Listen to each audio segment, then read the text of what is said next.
My name is Debbie Reynolds. They call me the Data Diva. Today, I want to talk about data privacy and active listening. So, active listening is a phenomenon that happens when you are using apps on your phone that may be listening to you, and you may not be aware of it. You may not be aware that the app has that functionality and is actually doing this process. There was an article in 404 Media where they had talked about a particular marketing company was touting a feature where they could do active listening, meaning that they could listen to conversations, use that information from people to be able to use it for marketing purposes. So this is not a situation where, say for instance, a person had issued a command to have the app or something listen to them. The listening would happen often without the knowledge of the person. And this is troubling from a privacy perspective if people feel like they're being listened to and that data or that information is being used for purposes other than to support their use of a particular app and on their phone. So this is not a new problem. This is something that Apple and Android have tried to help consumers with.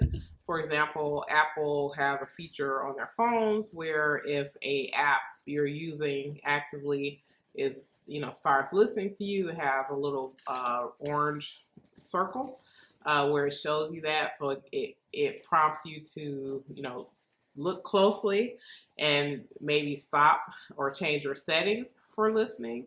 A lot of times in certain apps, when you download, you definitely should read the fine print.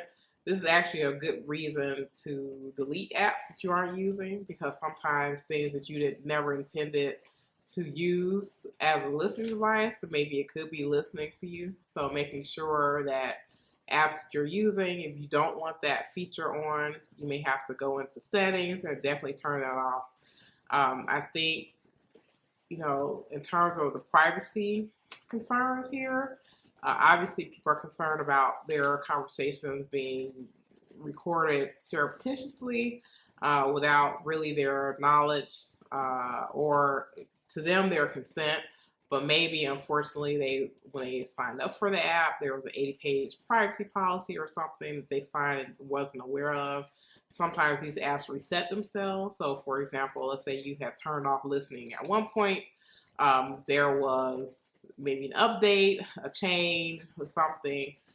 Maybe you said yes to something else, and then all of a sudden something that you weren't listening to, being listened to, and now it is. So I think companies need to be a lot more transparent with individuals about features, especially as it relates to listening to them, especially in ways that they are not aware of or they do not consent to that type of listening. But I think, unfortunately, it's incumbent upon the user to be more careful with their apps, be able to check apps that are possibly listening, use those features that are available on the OS that you're using to be able to see what apps are actively listening to you when you are using those apps or when they're on your phone. That's it. Thank you.